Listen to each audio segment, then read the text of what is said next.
Hello, I am Radames Castro Rivera. On this occasion, I will explain the didactics of grammar and its definition applied to the underlying concepts in order to understand the present of the development of the linguistic interactions. I would like to start by defining grammar as a starting point. Grammar is the art of speaking and writing correctly. Therefore, teaching the value and craft of words, the way to form sentences with them, and how to pronounce and write all of these interactions. These definitions revolves the words as the main vehicle of language. Grammar systematically studies the kinds of words, the possible combinations among them, and also the relationship between those experiences and the meanings, and as the combinations and uh, all of the aspects that come out when we use like a diverse grammar. Therefore, there are several types of grammar. The role of grammar in the teaching of foreign language has given a rise respect to antique positions, because before some teachers maintained the idea that it is necessary to avoid grammar as much as possible, since the important thing is the students to be able to express meanings, whether grammatically or not. And some others consider that the study of the grammar of the target language is essential, because it's going to contribute to develop the students' ability to communicate and to transform the language. In other words, they acquire communicative competence. From this perspective, grammar should be tagged not only as the end as itself, but has to help effective oral and written communication. Teaching on grammar involves not only the presentation and practice of a series of structures, but also as a detailed explanation of the meaning and the context in which those structures should be used. This is like every concept like is linked, and for this reason, it is uh, it is said that good and complete teaching of grammar implies taking into account the form, the meaning, and function of the all of the grammatical units that we are understanding or putting in context in our classroom.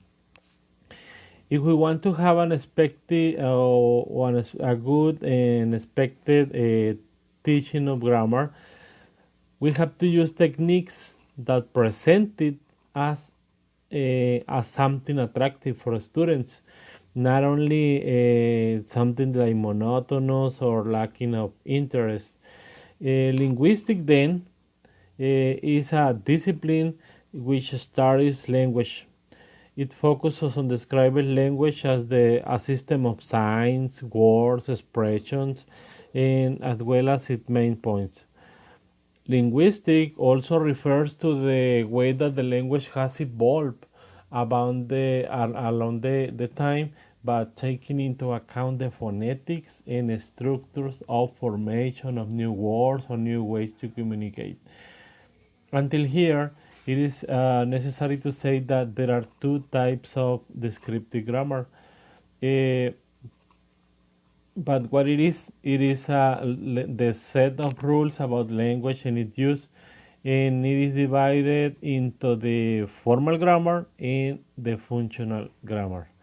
I would like to say that formal grammar is the use of language to form mathematical or logical models and each element is going to belong to the rewriting of the characters from the sequence signs that can be expressed like in a line, and it is like the mathematical representation.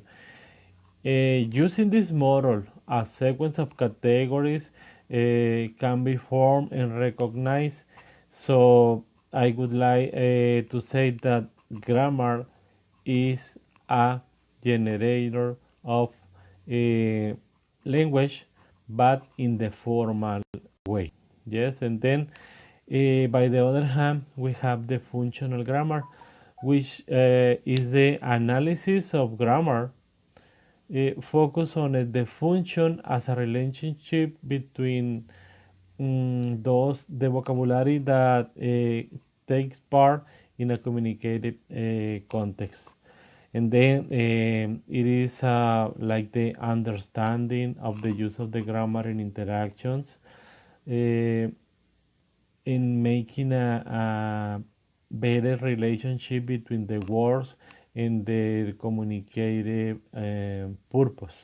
And then the functional grammar is essential as natural grammar, because everything in can be explained related to the new language in the interaction that come out as we were using it.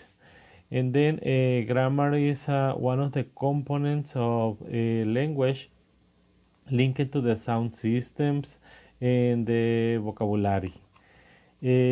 Because vocabulary have to be careful in how it's pronounced and used in grammatical constructions, because grammar is expressed to the words in the sound system, and all of this represented by writing. The problem here is not to include grammar in foreign language or not, but we need to know what kind of student do we have, where they are, how do they learn, and then in order to learn a foreign language, students must know or basic structures of the language. If they use it well, they don't have to describe it.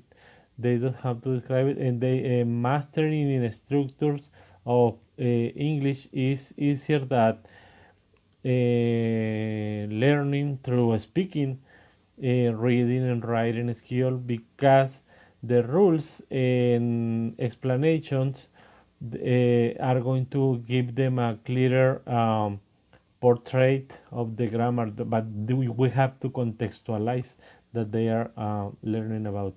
There is not an exact way to approach grammar, so the teacher have to determine how to discuss the grammar aspect when it is necessary in their class, depending of the part of the type of the pattern that grammar can be used. Here is necessary to include the corpus linguistic as a system of study of the language expressed in corpora, which are examples of the real world usage.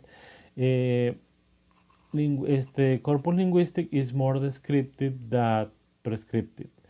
There have been a lot of researches during the story about it. We can mention Krashen, who work on communicative aspect of grammar in an experiment, and we have also the works of Chomsky, who made some people to work only on the features of the language, and they were discovering that it was a more effective way to learn English in the practice. And by last, I would like to say that output practice is going to be essential for the benefit of English, because it's going to lead to the feedback which is necessary in order to prove that our students have understood that we try to teach. Then this is all of my participation, and I appreciate for your attention. Thanks a lot.